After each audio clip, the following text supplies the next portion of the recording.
Good morning. So today's Friday. Tomorrow, you guys are gonna watch this video.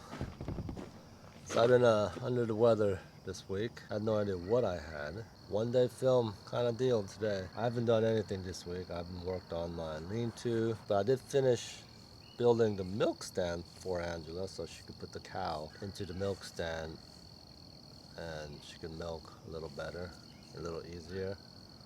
She's actually going to do that right now. But we're gonna stay away. Brielle, our cow, is kind of one of those skittish cows where too much people, she gets very skittish. So we all pretty much stay away from the whole milking process. So the first time she tried to get over there, all the kids were around and it didn't go very well. So end of August and it's cold like this. I gotta go get a sweater. I'll be right back.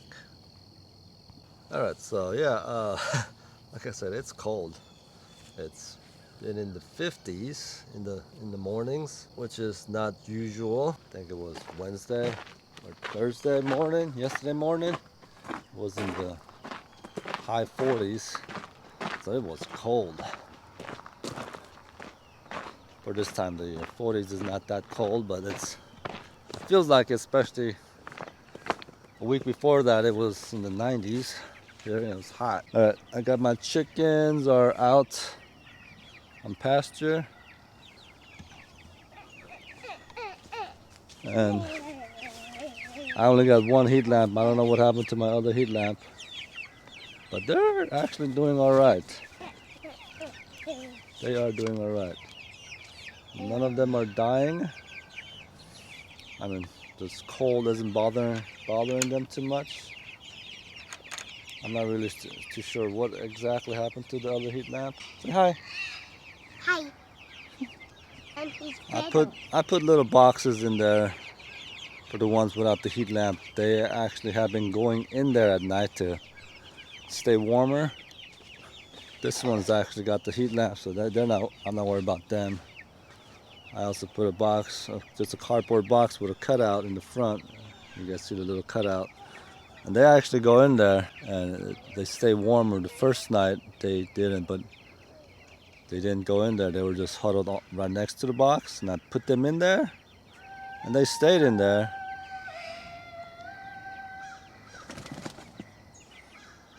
What on earth was that?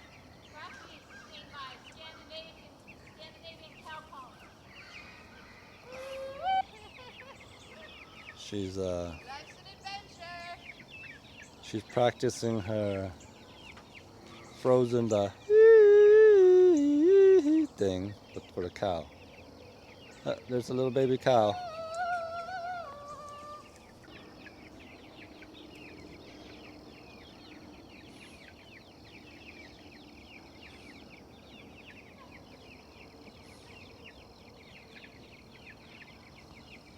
There's a little baby cow.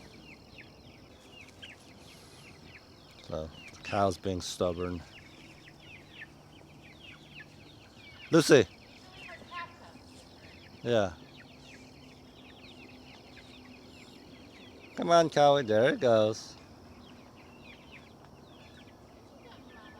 There she goes. Oh, I think she's playing with Lucy. Maybe she likes Lucy.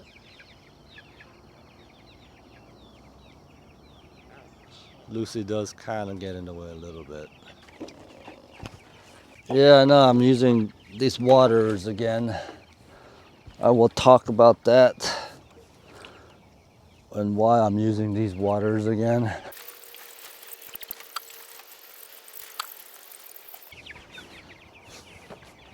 Oh, completely forgot about using the feet to pull them forward.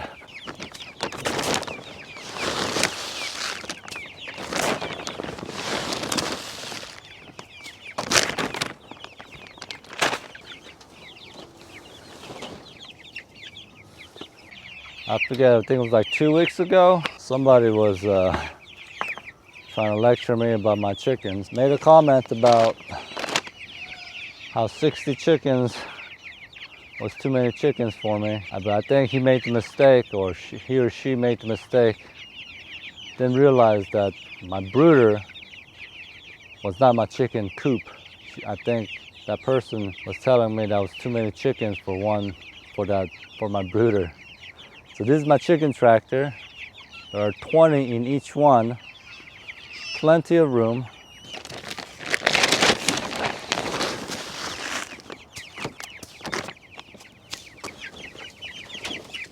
Yeah, so that person thought this was and was lecturing me about how I need to do better and understand how chickens work. That was kind of funny. All right, I gotta go do my pigs. All right, piggies. Yeah.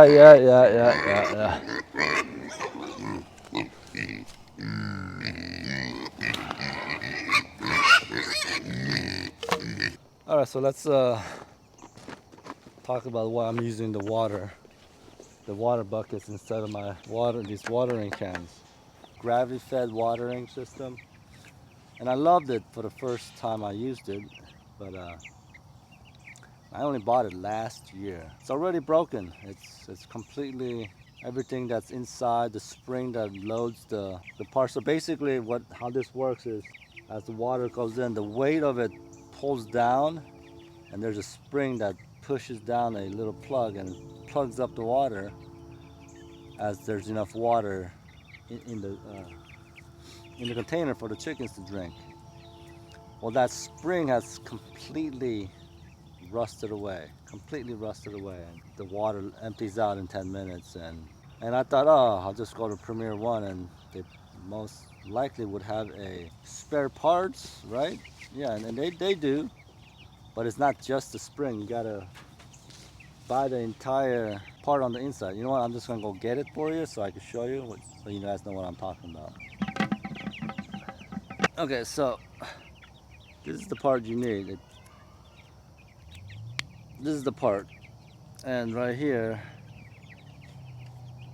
is where the spring is. So I try to make a little spring for myself. Kind of worked for about an hour. I got to figure out how to make a spring. There should be a spring in that, and it should look something like, this, about like right there. And as the weight pulls down on the tub, the spring allows this to push down and plug up the hole where the water's coming out of. But yeah, when I was looking at Premier One troubleshooting why it's leaking, they said, you gotta take this apart, clean it. Sometimes things get clogged up, and that's why it's leaking. So I took it apart to clean it. That's when I realized there was no spring. It was all the spring. The spring itself was what it was causing the clog, because it just had pretty much rusted away, and there were just pieces of it. And do you know how much this is to replace? $25 to replace this little thing. Not just the spring. Yeah, you can't just replace the spring. It's $25 to replace this little thing. So yeah, that's a no. I'm not gonna spend $25 replacing this just to get this working again. The whole thing cost me I think 60 bucks. So every season I gotta spend another $25 for this. Yeah, no, I have 3 of them, and 2 of them are broken, just like that. I don't know what they're thinking when they decided that. And why wouldn't they make a spring available? Obviously, that would be a part that would rust away. Yeah, the metal spring might rust away in a watering system. So let's make it available for a few bucks. That if it's like $2 or $3 for a little spring, yeah, I definitely would buy that. But no, 25 bucks just for that thing. Yeah, so this one is broken. That one's broken. And this one is on its way out. This one still kind of works, but I don't know if you guys could see. If I could get it to focus. See it leaking? See that it's constantly dripping? That is a sign that it's on its way out. And during the off season, I cleaned everything out. I hung them back out. There was no water in them, no water in the buckets, and yeah, they just rusted away. So right now I've been watching a lot of YouTube videos on how to make your own springs. I found I have the right metal rod. Basically, you get some wire and you heat it up and you coil around something round to make the spring, and then you cool it down, and it's supposed to make it. I haven't quite figured it out yet on how to make the perfect spring, so it's gonna happen. Look at the cow running around, little baby calf running around. She didn't fight me so much getting in the stanchion. Yeah, so for the waters to fall apart after only, I would say 1.5 seasons I made it through with the waters. And the brand new one I got earlier this year is, like I said, it's already on its way out. All right, I'm gonna show you guys the milk stand, and I'm gonna go inside, take a little break. I'm still having issues with what I was fighting. It's probably COVID, but we don't talk about that anymore, right? All right, so this is my milking stand. It's got the moving bars on both sides. Well, this one's just a little bit harder. This one's supposed to be permanent. Not so. This one's always supposed to be there, and I moved this one around to get the Brielle's head through there. But yeah, it's I made the bucket to put food in there, and everything right here. All the wood I used I made it. So yeah, the 4x4, those are the first cuts when I used the chainsaw mill. I just cut it down to 1x4s. That was the boards, and yeah, these boards I made. Everything down here except for this 2 pieces of wood right here. I had that just laying right here, and I used it to create a lip on the board I put down there. But besides that, and that piece. That piece is to block the baby cow to reaching its head in and eating everything also. But yeah, everything else smells fantastic here. It smells like cedar. Everything else here is handmade.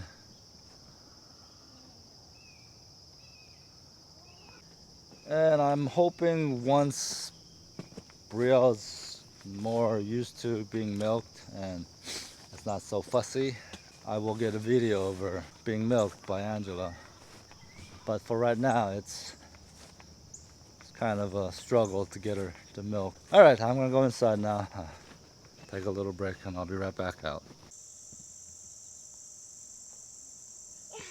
Almost, you almost had it.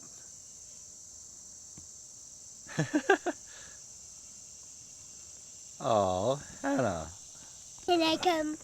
Sure. Yeah. All right. Oh, all you gotta see is silhouette. All right, so I've got some goals I gotta achieve this weekend when I'm home. I haven't done anything with my chickens in a long time. Yeah, we do. And I need to do something. So yeah, you saw me carrying that thing. It's another electric fence. Into the woods, I'm gonna stretch out that fence and create another run in the woods for the chickens. And create another door for the chickens to go through. And I'm gonna give this run a rest for probably the rest of the year and most of next spring, and then I'll introduce the chickens back into this run. All right, so what I'm gonna do is first I gotta clear something. I swear, as soon as you try to talk, make a video, they start crowing. They weren't crowing all morning. All right, so a month back, a storm came through and knocked a tree down, stayed alive. Ugh. Yeah, this tree fell down. It didn't do too much damage to my fence, but the chickens kind of liked it. They like sitting underneath it, and they've been eating the leaves, so I kind of left it. But I need to fix it now, since I'm gonna use that Premier fence. And then just back here, I'm gonna fence off whatever 160 feet I could get. I'm gonna actually do a quick measurement of seeing. I'm thinking I could probably get out to like about maybe like little pad. I mean, here's the chicken run right there, and it's about, I would say, close to 20 feet to this tree. I think if I could get my fence to the end of my chicken run, which it's hard, I know it's hard to see and describe, but it goes 40 feet from the edge of my coop, and then I'll come back down here with the fence and see where it goes. I do have another fence, my old one, which I can connect to this one. But I do have to do a lot of clearing. There's a lot of down trees right in this area. The one that landed on my fence, I have to clear that. Yeah, and then I'm just gonna leave it. After that, I'll let the chickens have at it back here. I don't want the chickens thinking they're living out here now, because I want them still going back into the coop at night. But this would be kind of fun to have the chickens just being able to roost up here. Yeah, no, I don't think I want that at all. I want the chickens to want to go back into their coop at night. So yeah, I gotta make sure they can't climb up to any part of these trees. I'm recording at all. So yeah, that's the edge of my chicken run, right in that post, the corner. And I'm gonna come out maybe 20 feet and then go this way and then go back in and meet the corner of my chicken coop right over there. All right, I'm gonna go get my electric chainsaw and get to chopping this tree.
All right, I think that's clear enough. Kind of clears up everything right here, doesn't it?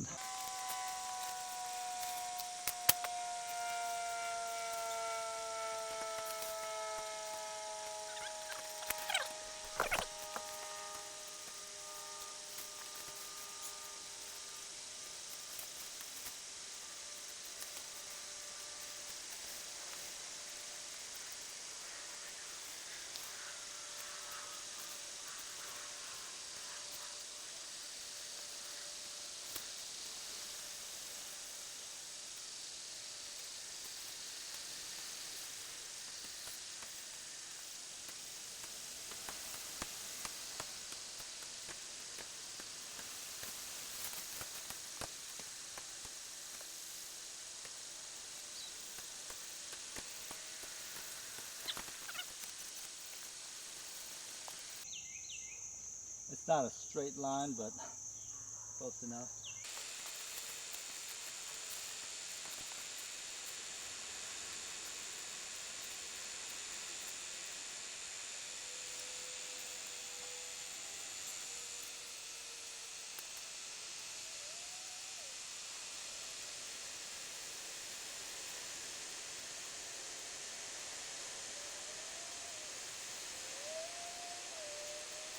Alright, well, hopefully this goes well. I'm going to start in the corner and work my way down.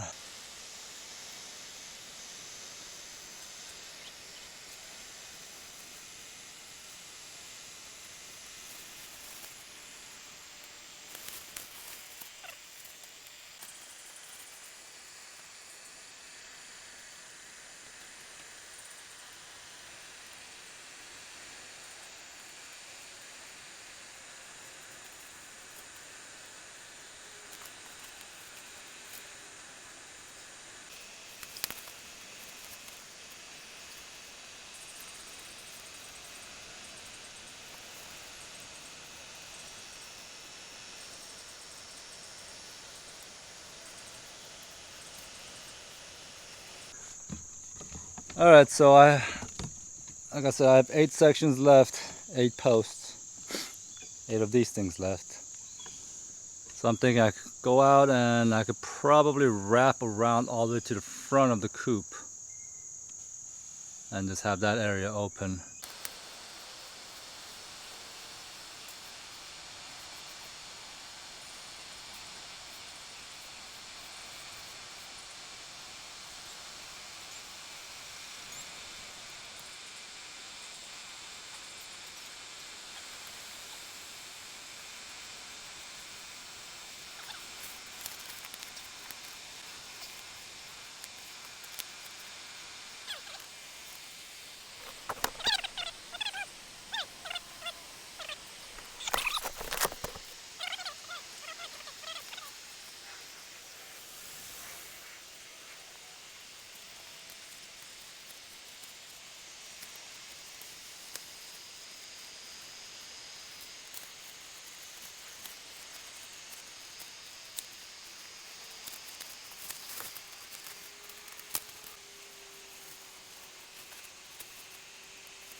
Alright, so I managed to actually get all the way to the front of the coop with the netting.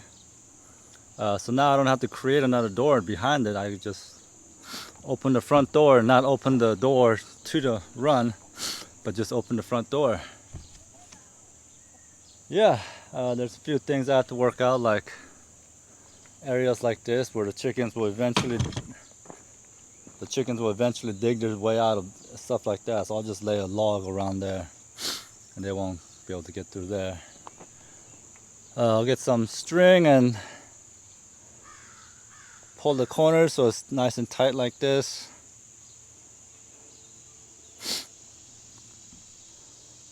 But yeah, I think this is gonna work fine. I don't see why this wouldn't work out.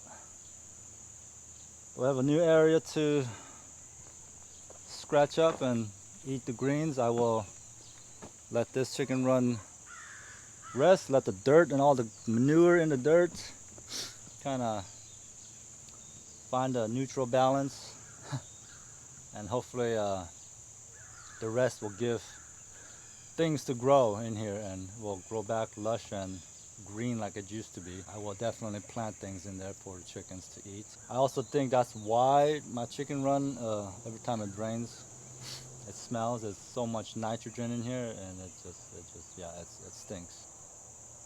But yeah, I think that's gonna be fine. Yeah, I'm done for right now. Starting to feel sick again. I'm gonna go inside, just rest up, drink some water, and I'll be back to finish this up. Alright, I'm gonna see if I can move the chickens back, corral the chickens into the coop, open the door. I'm gonna see if they're gonna go through there. Alright, so I'm just gonna maybe open it up and see if they just kind of run in there.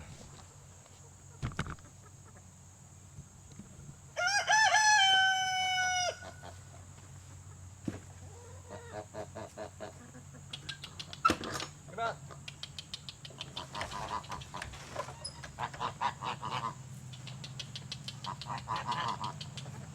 Come on.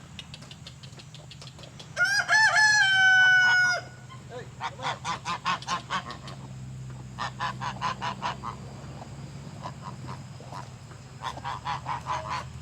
Come on, chicken. Shoo.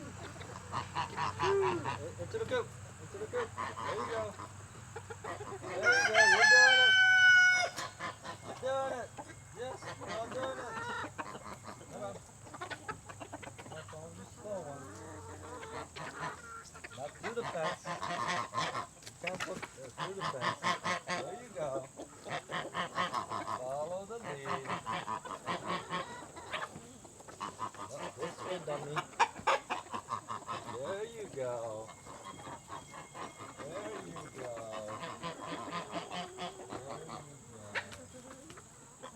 go. All right. Well, pretty sure this is something they're gonna have to get used to and figure out. Yeah, they'll start in this corner, and as they get more comfortable, they'll work their way all the way. I give it 2 weeks before this is all clear. And everything that they could reach up and pick, they'll pick. And everything will be just nice and clear. I give it 2 weeks. Yeah, this will be all bare within a week because that's the most familiar spot. They already are getting to work.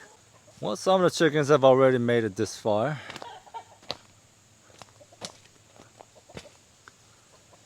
Those are the brave ones of the group. So yeah. Yeah, I think this is gonna work out great. At the same time, I may have opened up a can of worms for myself. There's a good chance that the chickens decide to start climbing these trees. And yes, they can climb up trees. They will hop their way up into these trees, and I hope they don't decide to start roosting up in there. That would be terrible. Well, it was something different for a change, huh? I know I've been doing just nothing but the milk stand, which I'm still working on, which that's what I'm gonna do once I get off this camera. Probably we go back to making more lumber so I can finish building that lean-to. All right, that's gonna be it for today. For this week's video, I hope you had a good week. My name is Sang. This is Growing Little Country Homestead. Thank you for watching, and I'll see you on the next one.